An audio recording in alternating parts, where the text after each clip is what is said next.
Muy buenas tardes o muy buenas noches, estimada licenciada Lemus de Ramírez. En esta oportunidad haré una pequeña presentación en la cual se abordará un tema de total relevancia que tiene que ver mucho con la educación y el derecho comparado.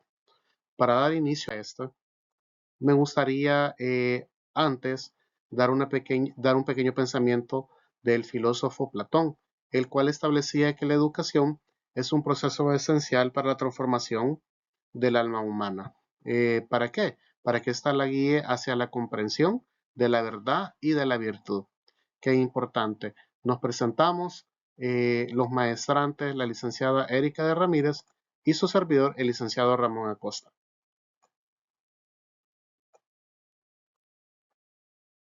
Bien, para dar inicio al análisis comparativo de derecho comparativo sobre el tema de la educación, antes haremos nuevamente una reflexión de Paulo Freire, que sería la verdad una actitud ingenua esperar que las clases dominantes desarrollen una forma de educación que permitiese a las clases dominadas percibir las injusticias sociales en forma crítica.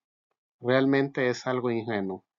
Siempre las políticas de Estado buscan persuadir al ciudadano para que éste de alguna manera no se queje o no levante su voz en contra de las injusticias. Así que esa es la pequeña reflexión que nos hace Paulo Freire. Vamos a hablar desde el tema de la educación desde el punto de vista o desde las herramientas legales de carácter internacional.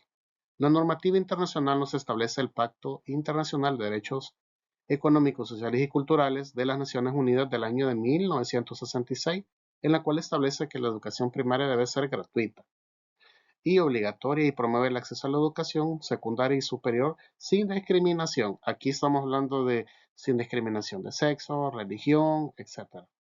Bien importante la reflexión que hace Nelson Mandela, que la educación es el arma más poderosa que puede usar para cambiar al mundo. Qué importante es que eh, una persona que es educada, una persona que aprende o que no deja de seguir aprendiendo, es una persona con cultura, culta, que puede fortalecer mucho a la sociedad.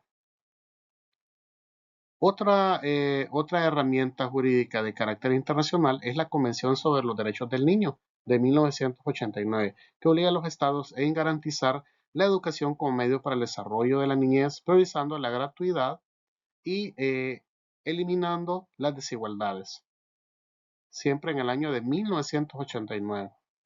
Y por último, no menos importante, tenemos la Declaración Universal de los Derechos Humanos, haciendo una pequeña acotación al respecto, este 10 de diciembre del año 2025 estaríamos celebrando un momento histórico. ¿Cuál?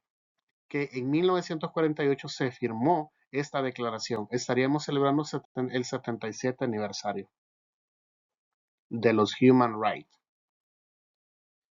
Las políticas y estrategias internacionales sobre el derecho a la educación.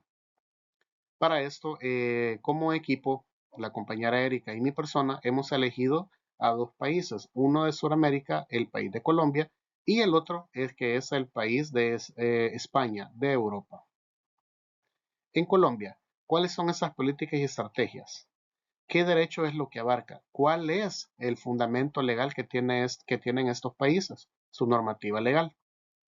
La Constitución de Colombia de 1991, en su artículo 67, Educación como Derecho Fundamental, dice que es obligatoria la educación entre los niños o niñas edades de 5 a 15 años y pero gratuita en instituciones estatales. Entonces, eh, si vemos, tiene dos parámetros de edad, 5 y 15 años. ¿Qué pasará con el de 16? ¿Qué pasará con bachillerato? Más adelante, la educación primaria y secundaria gratuita y obligatoria, programas matrícula cero para educación superior, expansión a zonas rurales. Aquí está la respuesta. La ley 115 de 1994 que hace una inclusión de personas con discapacidad enfocado en cerrar las brechas educativas, es decir, personas que no tienen acceso a la educación. En el apartado anterior hablaba de zonas rurales, pero en esta habla de una brecha enfocada a personas con discapacidad.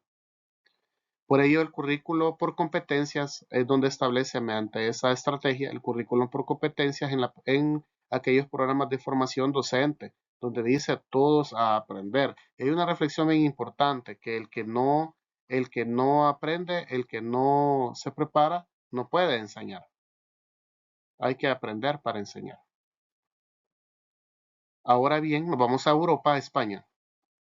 España tiene una constitución de 1978, en su artículo 27, habla de los derechos a la educación, la libertad, la enseñanza, que estaba orientada al desarrollo integral del individuo. Educación obligatoria y gratuita de 6 a 16 años, amplia escolarización en educación infantil, ayudas y becas para estudiantes vulnerables. Me parece que en el año 2020 refuerza la inclusión y la equidad en la diversidad, programas de compensación educativa, atención a minorías y diversidad lingüística. Esta palabra compensación educativa se ve sobre todo fortalecida con el tema de las becas. Es donde se habla del currículo bajo competencias, que también tiene una pequeña relación con Colombia, cuando habla de competencias, programas de formación. Aquí estamos hablando de la modernización de centros escolares dirigidos a docentes. Hay una pequeña similitud en ese apartado. Cuando estamos hablando de que la EPA, que es la enseñanza para adultos, esa está dirigida para personas que son catalogadas pues de 18 años para arriba, personas que son atletas de alto rendimiento y que no tienen el tiempo ni el espacio para poderse preparar. Entonces, este es un programa especial, es una política que tiene el gobierno de España para poder apoyar a este tipo de personas. La visión política y estrategia de Colombia. Podemos ver como una visión política y estratégica que en el año 2025 Colombia busca o se enfoca en la inclusión, en la calidad, en la pertinencia, en la financiación con énfasis en la atención a poblaciones vulnerables y la transformación curricular. Busca garantizar una educación pública gratuita de calidad adaptada a las necesidades del siglo XXI. Aquí es donde viene el lado socioemocional, las competencias digitales y la ciudadanía. ¿Qué nos dice España? En este año 2025 las políticas y estrategias de la UNESCO y otros organismos se centran en garantizar el acceso equitativo a la calidad y relevancia del aprendizaje para todos. Fortalece la educación en el tema de derechos humanos y el desarrollo social. España está utilizando la estrategia de la adaptación a la Agenda 2030, la que busca políticas educativas en énfasis para el desarrollo. Defiende la educación, apaga la emergencia. Qué importante y qué bonito. ¿De qué trata? ¿Qué es la SAME? La SAME es la Acción Mundial para la Educación, celebrada entre la fecha 28 de abril y el 5 de mayo. De hecho, se celebra una semana completa, donde 124 países, incluyendo el país de Colombia, España y El Salvador, están suscritas a esta semana de emergencia, en la que buscan pues mecanismos de comunicación, la sociedad en general, especialmente los representantes políticos, sobre las necesidades reales y efectivas al derecho a una educación de calidad para todo el mundo, enmarcada en la Agenda 2030, que España también está suscrita. Estrategias y políticas en educación en El Salvador. La base legal, la Carta Magna de 1983, en este apartado que todavía no ha sido reformado, desde su artículo 53 al 58 nos establece que la educación parvularia, básica, media y especial será gratuita, obligatoria si es impartida por el Estado, sin discriminación. ¿Cuáles son esas estrategias y políticas del actual gobierno en turno? El programa Educo, con participación comunitaria en la gestión escolar, políticas de inclusión indígena y de género, la beca Fantel y servicios de apoyo para estudiantes. Política Nacional de Educación Superior 2021, calidad, evaluación, formación técnica vocacional. El plan, 2 escuelas por día, actualmente una al día. Mi nueva escuela, infraestructura, primera infancia, formación docente. Reflexiones, la educación debe exigírsela de igual para todos, sin ningún tipo de discriminación. No olvidemos que el conocimiento constituye una inversión productiva, estratégica en lo económico y prioritaria en lo social.